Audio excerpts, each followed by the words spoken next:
Ladies and gentlemen, welcome back to Stream Blue. I am thrilled not only because of the upcoming match, but because I am joined by incontrol, and it's our first cast together. Jeff, how are you? Good, how are you? I'm fantastic. I was watching Parting versus Flash right now. Flash leads 2-1 in some crazy good games. Yeah, that's what I'm hearing. You're saying that the Oracle Bunker Bus Stalker thing is making an appearance as well. Yeah, I mean, it won in Game 2. In Game 3, Parting tried to do the exact same thing, but Flash clearly kind of had some pain from Game number 2 and scouted everything out perfectly and deflected it with no problem. So Flash did have a really tough Game number 1 against Parting, about 30 minutes long. And now going into Game 4, hasn't started yet, just had to check up on the main stage. See Parting's giant face on the big screen. It's enormous. Well, right his now. normal face, I guess, on a giant screen. I That's didn't mean to be like, he's got a fat head. It's look at the huge head over there. Just I can random see his criticism expression now. from a mile Yeah. away. But fortunately, the match coming up is Life versus Last. The only Zerg remaining in the tournament versus kind of a surprisingly strong Terran. Yes. Both points very interesting here. I mean, Life is the guy that made it to the end. I think that's not too terribly surprising. The fact that he's by himself could be a small shocker there. Not necessarily a shocker, I guess a little bit too strong of a connotation with that, but he is the last Zerg. So a lot of people should be watching this, looking for inspiration. Last made short work of Stefano. I asked Stefano about his series afterwards, and he was like, "What? I can't beat him. He's too good." Like, he was very impressed with how good he was. Stefano turned into Scooby-Doo. Yeah, that's my. Yeah, I can't. That's like, do you have a good? You do really. I'm gonna ask for your TLO impression at some point. It's amazing. TLO? He plays Zerg. Now, Oh my god. oh, he sounds identical to that. It does. Now, I want to talk Sick. most importantly about that 70% versus Yeah. Terran rating. Pretty much every Zerg has been destroyed by aggressive medevac play. Yeah. I mean, absolutely mollywomped again and again and again.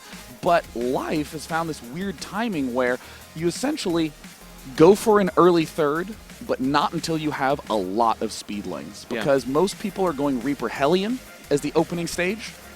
No Banshee. So this means that mass Zergling, and especially Banelings, have a lot more strength. And Life just sort of intuited this with 3 days after Hots being released. Well, in his defense, he's actually always been a really Ling-heavy guy. I mean, you Yeah. go back to his GSL wins, and he made it look kind of like, wow, why would you make anything else? And people are like, what about Hellions? And then he just kind of reads that, adds a few Roaches, SimCity's building's a little bit better, and still just makes a crap ton of Lings, actually. So I think in that regard, he's transitioning nicely because he's kind of sticking to what he knows to a certain extent.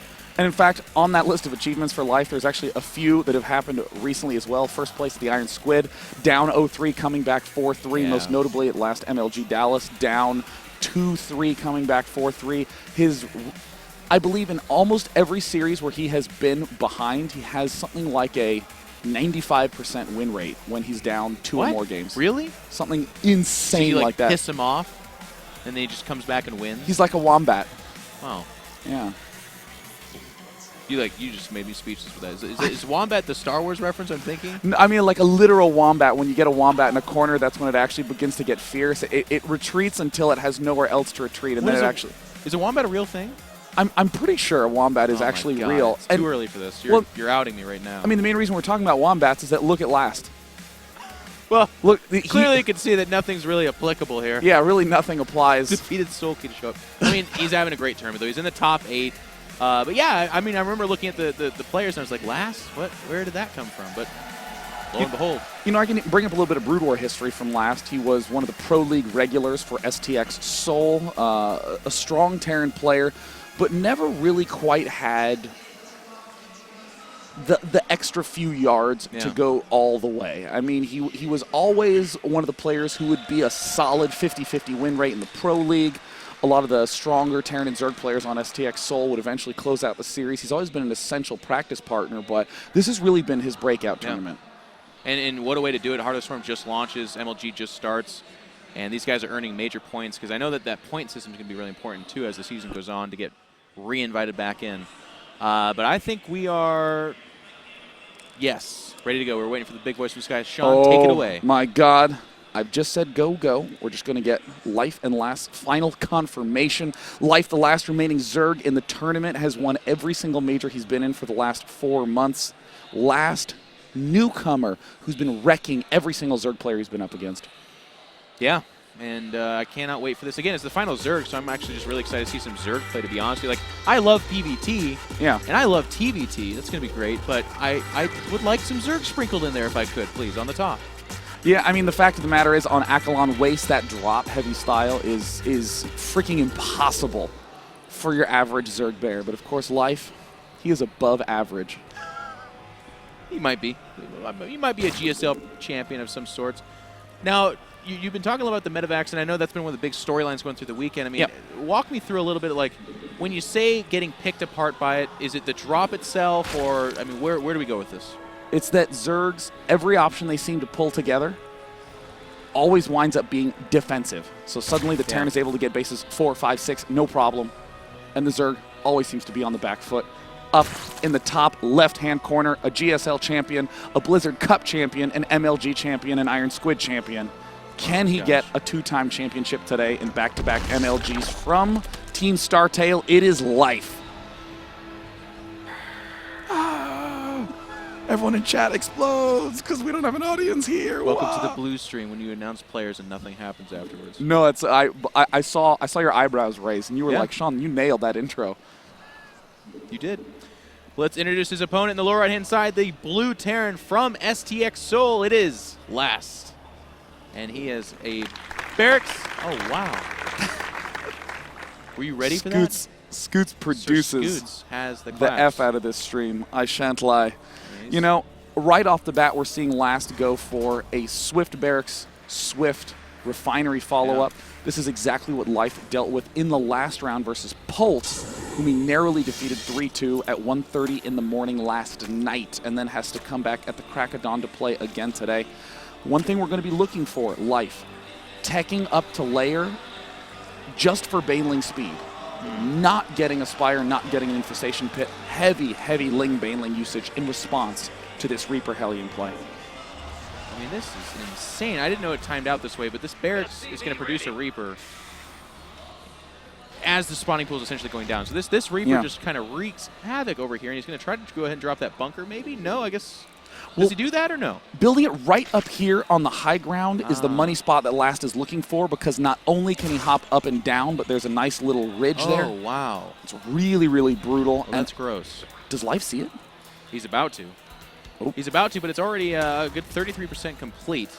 Getting some good hits on the SCV. The Reaper is about to pop out. We're going to have it make its way over here. That SV annoyingly just kind of going behind the bunker, but it's taking pretty good damage. It's stopped its work for now. The Reaper's going to hop up here, though, and allow it to resume completing that bunker. And I mean, what is your answer this week? Or not week, excuse me, day 9. Well, I mean, you're just going to take a lot of damage. Yeah. But keep in mind, look at what's going on back home for Last. Last does not have a command center, does not have a factory. Last is basically stilting all the rest of his gameplay to be able to pull this off. Okay. Yeah, and I really like the Spine Crawl going down as well. Can actually outrange. And with this bunker spot where it's at, yeah, okay, it's super annoying, but I'm actually seeing the SCV getting dropped down. There's going to be no repair here, and the damage output from that Reaper doesn't absolutely snipe the Zerglings. They're actually going to tear through this. And it looks like, oh my god, he's going to salvage the bunker, and he doesn't get the salvage off. Nice answer by Life. Has the Spine Crawler up in kind of a silly spot, but there we see Command Center down right now. It does feel weird right now. That Spine Crawler feels so single player. Yeah. All right, I'll make my way down there, guys. Don't worry about it. Ow. But the Queens are going to go ahead and allow them to just kind of tickle the Reapers out of here. And with 2 Reapers out, I guess they control the towers for a while now. Nope, 3 Reapers. But on this map, you'll notice over by that potential third, that cliff is too high. Their jetpacks won't actually carry them up there. So they have to, on some level, go this way, but they're just going to run right past. I don't like this play from Last. It's very greedy. He has seen no gas, so he does know he's up against no-speed Lings, but very, very tricky. In this position, the Reapers are really good on this map because there's a lot of high ground, low ground, especially by those watchtowers. But in this spot, notice Last getting his 3rd command center. This is not to get a lead in economy. This is to catch back up in economy because he is way, way behind. Zerg's about to get a huge swell of drones. Yeah, it just needs to minimize the damage here. 1 Reaper on its last legs. Oh, it needs to get on the inside. Oh. 3 health. There's the snipe that was needed. Now we're down to 2 Reapers. A lot of damage done by said Reapers, though, but to your point, they need to do a lot more if they're going to try to stabilize. And there's actually still more Reapers coming out of that barracks, which is now floating back home. And the follow-up, a 3rd command center. So day 9, you asked for economy. Last is going to give it his best shot. Good for him. I honestly, this were the North American servers, we'd just be building more barracks in the middle of the map. Yeah. They're like, let's keep Reapering harder. And Life, you know, it was interesting that actually when those Reapers made their way behind the mineral line, part of the reason I thought it was a bad move was because there's a potential for them to close the door and then they get sandwiched in. Yes, you miss out on some mining time or maybe you lose a drone or two, but I feel like killing the Reapers in that case would have been well worth it.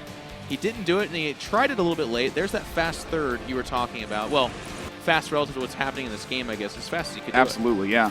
And I mean, see, look what's going on in last base. It's all the usual mixtures, 3 command centers, getting the upgrade centers early, whether they be armories or engineering bays, but there's no Banshees, so there's zero ability to deal with Lings or banelings or to control expanding. And nothing else. He can't. Yeah. Buildings are the counter to Reaper Hellion. Yeah. Think about it. I thought. You are correct, sir. You're a pretty wise guy. I've heard that a few times. We will have the Hellions go ahead and come out here, though. And I do like seeing that because it's just a straight bio follow-up. It's a very tough time managing the creep tumors that could potentially be coming out. The Hellions themselves, I don't know that they're going to be a big threat to, say, the third, or certainly not the Naturals. We can see that SimCity and the Spinecrawler kind of just chilling out at the top of that. But I feel like if you skip Hellions altogether, you allow Life to spread his creep, and that's probably an idea you want to avoid. Yeah, and oh god, Life is going to be able to pick off these Hellions, no problem. Last is in horrific shape this game. I mean, everything just seems to be falling apart. I'm not sure why the Life that we're seeing right now is different. Just the last from today is different from the last of yesterday. Yeah, and he does run down one of those Hellions, the other one on its last legs. Inside that main, let's go ahead and take another look. There is the double engineering base, so this certainly will be a bio follow-up. I mean, that was pretty obvious when the additional barracks did go down, but I guess just an update there. 3 CCs allowing him to churn out the extra SCVs to go ahead and again make the difference. That wounded Hellion did make its way back. It's getting repaired, and still more coming out. Yeah, I mean, this actually, in retrospect, this is kind of similar to how Last was playing against Stefano. I mean, Last looked a little shaky in game number 1. The engineering bays are down, but they're not researching yet. A little bit late in every regard, but Last is going to exploit some really nice positioning coming up soon. So, yeah, he's getting to the number of Hellions where, again, that Ling style that Day9 very aptly kind of pointed out is something that Life likes to utilize. Could be in, I'm not going to use the word trouble, that's a weird way to say it, but if he doesn't control it really well, that's when things start to get a little bit dicey, because Hellions in the right hands can take out, I think it's Infinity Zerglings. yes. Yes. Yes, in fact, if you go to the F12 help menu, it will show you that. Should not be doing this. You will lose everything forever. Well, I mean, because that's a good point you bring up, is that the Hellions, it's not that they should be trying to kill off drones. They're not trying to get some sort of huge lucky economic swing. They're defensive units, especially in this position. Attacking with them is a huge error. Controlling the map and making sure those counterattacks are shut down. Look at Last doing a great job with those Hellions, moving down to the south side, just protecting his third base. Absolutely fantastic play there. Yeah, he knows his opponent, that's for damn sure, because he's not really interested in even attempting to hit the creep. But here comes a ton of Lings. They're going for that surround. They're going to try to squeeze around. Oh the no, rocks they're are still trapped. Up. Yeah, they're in trouble. The Marines can't really help. They're going to tuck themselves in the corner. But these are 1-1 Lings, Day9, and they don't take too much guff.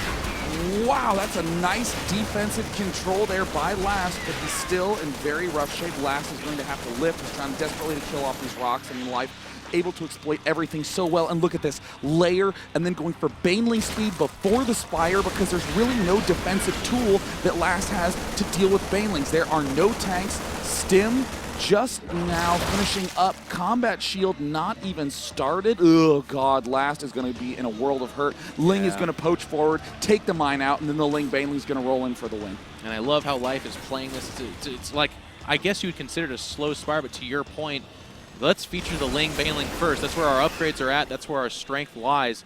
And let's go ahead and clean up those drops with a handful of Mutalisks, but we might not even get there. The first mine does pick off a single Zergling. Very strong play from Life. He's not going to allow for any kind of big shots.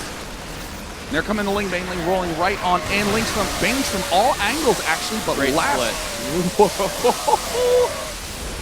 That was a good split. It was a good split. He was always going to take damage there, but I thought he did a good job. That was insane, the amount of damage he avoided by splitting so well. He to emphasize, he does not have combat shield. He did that with a regular old 45 HP Marines.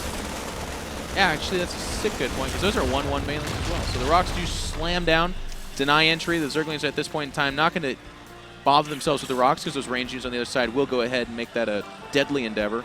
But 2-2 on the way. No Hive just yet, no infestation, but it's going to be Ling baneling. And there's the Ling baneling, excuse me. There's the +1 air attack as well. I mean, do you think he goes the mass mutas with the mines out there, or does he just make that handful that kind of uppercuts the drops, that kind of thing? I think he wants to get as few Mutalisks as possible. Okay. He wants to try to stick down to 12, but it really depends on how aggressive of dropping Last is doing. The more aggressive the dropping, obviously the more Mutalisk to deal with that, and then eventually the bigger the counter swing. But there's really two phases of difficulty we see Zergs deal with. One is the early Reaper Hellion harass, and then the second is what we're seeing kick into action right now. Yes. The aggressive dropping. Now, Zerg players take note, this Overlord's about to spot the double drop because Life just knows stuff. He's also putting up stacked defenses. There's Spore Crawlers and Spine Crawlers going up, which I think is really key to dealing with these drops. Not only is the mutas a big deal, but also dinking and donking those medevacs so that they don't have full health when they try to escape. Oh, and there's a target fire on the medevac. Fantastic target firing there by Life. And of course, Last equally accurate, trying to pick off the Mutalisks, but as you can see, there are 0 blue units back in the main. Yeah, he's using that drop to get position, but Life is dealing with it so smartly that he can't really take position. He didn't even kill the creep tumor that's approaching his own third. Yeah. Because he just doesn't have the time. He's like, wait, you already destroyed my double drop? Well, I guess I'll just go home again. So in the midst of both players counter-retreating a little bit, I want to head to Last's third base. 1 worker in the right refinery, 4 workers in the left refinery. Last, despite his incredible skill, gets shaken up a lot in spots like this. Yeah, he's having a tough time, and it's because Life has never really left him alone. I mean, Last started the game off with a proxy Reaper harass that was really, really strong. But then since then, Life was like, all right, my turn, and has not left him alone from Ling run-in to Ling baneling. But the cool thing about the Ling baneling was, oh, wow, I love the placement of those mines, by the way. I guess to just finish out my point, I really liked how Life's playing it. Yeah, that's it. Life just seizes control with the Ling baneling early on, and then follows up with this Muta baneling control, and at no point does it really look like Terran can step forward. Just an update from the other stream, Flash has defeated Parting 3-1, so that means that Flash will move on to the semifinals played later this afternoon. And that's going to be exciting. Both those guys playing absolutely on fire. The Mutalisk count getting to a point where they're looking to trim down those medevacs actually, and I'm going to look at this because you actually might have been... it's 12 mutas, Dana, so you need to... You're a little bit scary sometimes when you nail it like that. I mean, sometimes I get lucky when thinking and when speaking. So now he is crawling forward with the Widow Mines. I do like this. They have the potential, but behind it, there's just not a lot. I mean, it's a Marauder mixture, which is good for the Banelings. We're going to see how this gets tested. Ling's running in. 14 mines need to do all the damage. There's only 30 Marines, an extremely small number. He must kite over these mines perfectly, and nice shot. Now he needs to split for his life. Marauders can take the damage from those Banelings. And Last is still here, but there's enough Mutos to clean this up. They absolutely chew through that. Now the mines, they did survive. There's no detection here, and I think that's really unfortunate for Life because he's actually making his way back over them. Oh my god. What are you doing? That's a minefield. Why would you do this? Don't do this. Don't do this. That's very bad. That's very bad. Oh! He's just sitting there. That he got hit by 2 mines. Holy crap. Oh. Now they will heal. They regenerate. So yeah, I mean, the Mutalisks, I mean, if you just click on one of those Mutalisks, it heals so fast. But I mean... Well, I don't have to click, and I dream about it every night when I wake up in a cold sweat screaming in the darkness of my bedroom. But yeah. You don't count sheep, you count the regenerating hit points as you go to sleep. It's just healing right now. Yeah, I just start screaming. Overseer will get picked off. It's actually a high priority unit at this point in time because he is still featuring those mines. Looking at that production tab, they are crawling out there as well as Thors. Yep. Now getting concussive shells. The upgrade's actually really good, 3-3, so he's in alignment that way. Life's at 4 base, which is like manageable. This 5th base, if it ever gets saturated, that's where Last starts to get left in the dust. Yeah, and I mean, I like the point that you bring up that the Thor is coming out. With a biomine style, you get Thors only if you're really feeling like you're not in good shape. You want to be going for as much Marine Marauder mobile stuff as possible. The Thor's just really saying, God, those Mutos are giving me hell. Oh. I wonder if this single Swarm Host is to kill mines. If Life is doing that, just turns out Locust that goes suicide into mines, that would be one of the coolest things ever. But just one? So slick. It might also just be a misclick and I'm making a big deal out of nothing. But Beetleus up to full health. There's 10 of them now, so 2 were picked off by mines, but Last shoving forward. He has a massive army. He's hit 3-3 just now. It's just before 3-3 for the Zerg player. Brilliant split. The Mutalisks get decimated. Last again showing his phenomenal control, his great tactical engagements. Broodlords getting morphed right now. Last gonna have none of that, sprinting up to the 3rd. Yeah, it's only 3 Broodlords. Now going on to 4. And it's important to note, too, Life has lost his bank. So this base goes down. The rocks are unfortunately still up.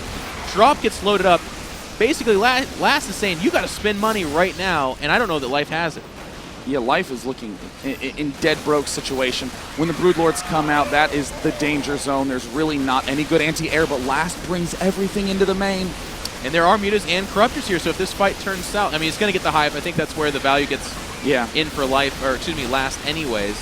Now moving in, he's going to go for that spawning pool. Broodlord's taking a painful long time to get over here. Wow. So much infrastructure going down for Life.